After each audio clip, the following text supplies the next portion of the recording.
വചനം 31. വാക്കർത്ഥം. വമാ ജഅൽന, നാം ആക്കിയിട്ടില്ല, അസ്ഹാബന്നാരി, നരകത്തിൻ്റെ ആൾക്കാരെ, ഇല്ലാ മലായിക്കത്തൻ, മലക്കുകളല്ലാതെ.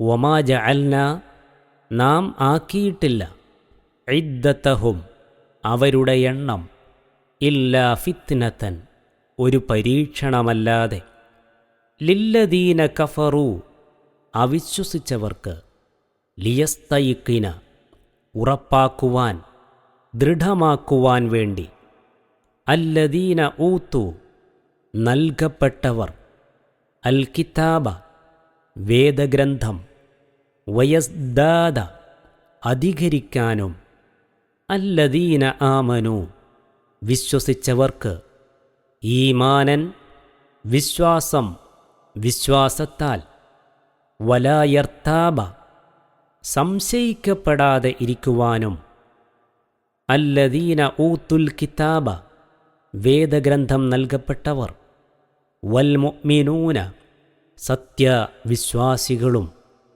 വലിയഖൂല, പറയുവാൻ വേണ്ടിയും, അല്ലദീന, യാതൊരുവർ, ഫീ ഖുലൂബിഹിം, അവരുടെ ഹൃദയങ്ങളിലുണ്ട്, മറലുൻ, ഒരു തരം രോഗം, വൽ കാഫിറൂന, അവിശ്വാസികളും, മാദാ അറാദ, എന്തൊന്നാണ് ഉദ്ദേശിച്ചിരിക്കുന്നത്, അല്ലാഹു, ബിഹാദ, ഇതുകൊണ്ട്, ഇതിനാൽ, മസലൻ, ഉപമ, ഉദാഹരണമായിട്ട്, കദാലിക, അപ്രകാരം, യുളില്ലുല്ലാഹു, അല്ലാഹു വഴിപിഴപ്പിക്കുന്നതാണ്, മയ്യശാഉ, അവനുദ്ദേശിക്കുന്നവരെ, വയഹ്ദി, അവൻ സന്മാർഗത്തിലാക്കുകയും ചെയ്യും, മയ്യശാഉ, അവൻ ഉദ്ദേശിക്കുന്നവരെ, വമാ യഅലമു, അറിയുകയില്ല,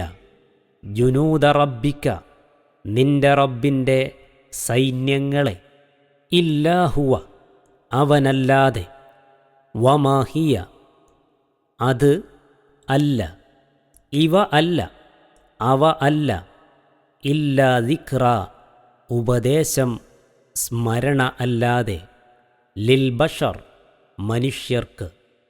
وما جعلنا أصحاب النار إلا ملائكة وما جعلنا عدتهم إلا فتنة للذين كفروا ليستيقن الذين أوتوا الكتاب ويزداد الذين آمنوا إيمانا ولا يرتاب الذين أوتوا الكتاب والمؤمنون وليقول الذين في قلوبهم مرض والكافرون ماذا أراد الله بهذا مثلا كذلك يضل الله من يشاء ويهدي من يشاء وما يعلم جنود ربك إلا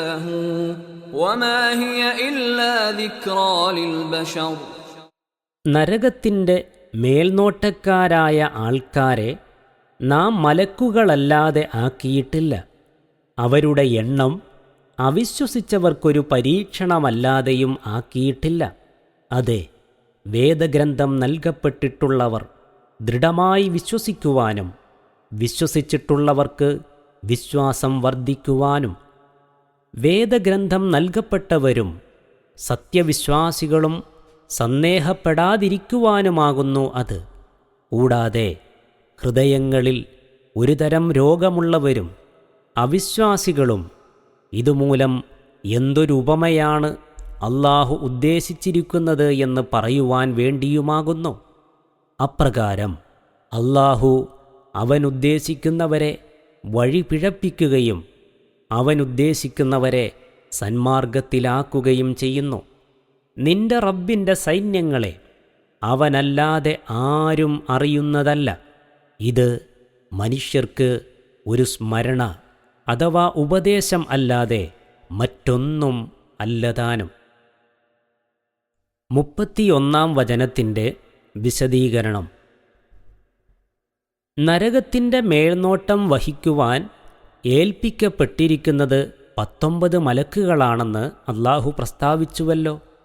ഇത് കേട്ടപ്പോൾ അബൂജഹൽ തൻ്റെ ആളുകളോട്, നിങ്ങളിൽ ഓരോ 10 പേർക്കും അവരിൽ ഓരോരുത്തരെ പിടിച്ചടക്കിക്കൂടെയെന്നും വേറൊരുവൻ 17 പേരെ ഞാൻ തടുത്തുകൊള്ളാം, ബാക്കി 2 പേരുടെ കാര്യം നിങ്ങൾക്കും ആയിക്കൂടെയെന്നും മറ്റും പരിഹസിച്ചു പറയുകയുണ്ടായെന്ന് ചില റിവായത്തുകളിൽ വന്നിരിക്കുന്നു.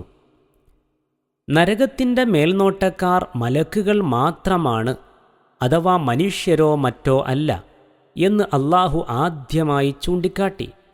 ഒരു മലക്കിനെപ്പോലും നേരിടുവാനോ ചെറുത്തു നിൽക്കുവാനോ മനുഷ്യർക്ക് സാധ്യമല്ല.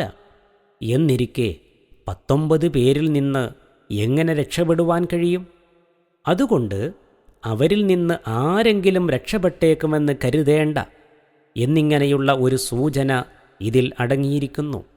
19 എന്ന എണ്ണം എടുത്തു പറഞ്ഞതിൽ സത്യവിശ്വാസികളെ സംബന്ധിച്ചിടത്തോളം ഏതെങ്കിലും തരത്തിലുള്ള സംശയത്തിനോ ആശയക്കുഴപ്പത്തിനോ അവകാശമില്ല.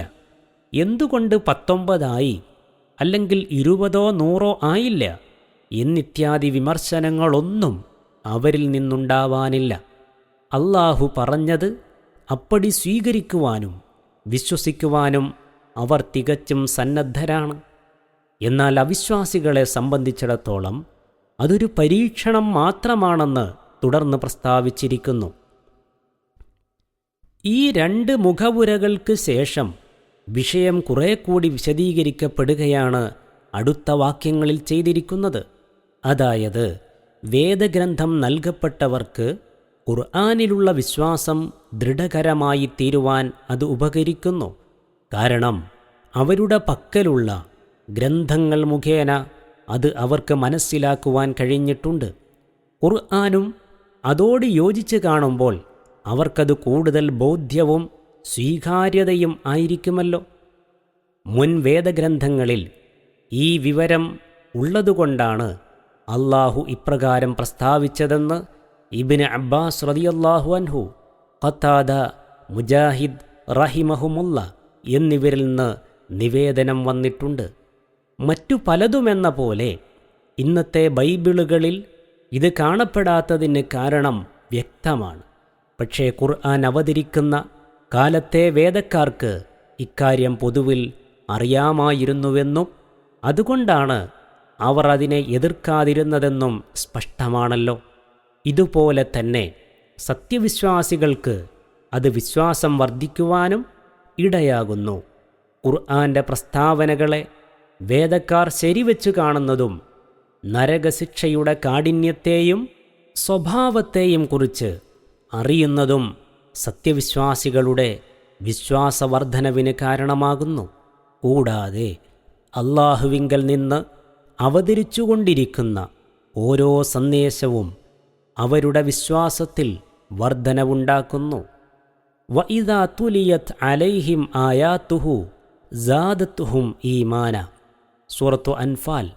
അവരുടെ മേൽ അവൻ്റെ ആയത്തുകൾ ഓതി കേൾപ്പിക്കപ്പെട്ടാൽ അതവർക്ക് വിശ്വാസത്തെ വർദ്ധിപ്പിക്കുന്നതാണ്. അങ്ങനെ ഇരുകൂട്ടർക്കും, വേദക്കാർക്കും സത്യവിശ്വാസികൾക്കും, സന്ദേഹത്തിനോ ആശയക്കുഴപ്പത്തിനോ അവകാശമില്ലാതായിത്തീരുന്നു.